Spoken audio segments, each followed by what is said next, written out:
Amin'ny vaninandro toy izao dia maro ny magazay lehibe eto amintsika no ahitana karazana entana lohalarana amin'ny kalitao izay azo atao fanomezana tsara. Anisan'izany ny tranombarotra Baolay izay hita ao Bazary Be Tomasina, Analakely sy Etsesorano. Araka ny fantatra moa dia ny tranombarotra Baolay no masivoa ny marika Hisense teto Madagasikara efa 10 taona izao.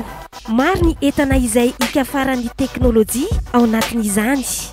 Ao ny laser TV 100 pouces misy antoka heritaona, climatiseur portatif, four micro-ondes, réfrigérateur, smart TV sy télé LED misy antoka heritaona, machine à laver, GSM sy ny maro hafa.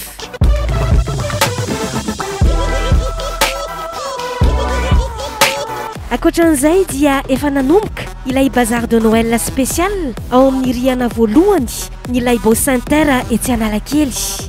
Ho an'ireo mpivarotra izay liana dia mbola maro ny trano eva azo ofaina tsy misy caution ary manomboka 800 000 ariary ny ofany isaky ny stand iray mandritra ny iray volana. Misy hatrany ny fihenam-bidy amin'ireo entana samihafa ao amin'ny tranombarotra Baolay hatramin'ny 12 Janoary 2024 avy izao.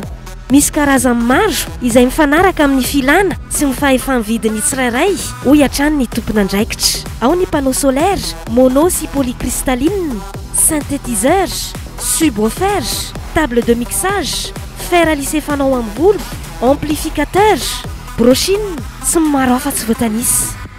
Ny antsiprian'izany rehetra izany dia ho hita ao amin'ny site web www.baolay.mg sy ao amin'ny page Facebook Baolay ary ao amin'ny laharana finday 033 37 968 88 amin'ny ora fiasana.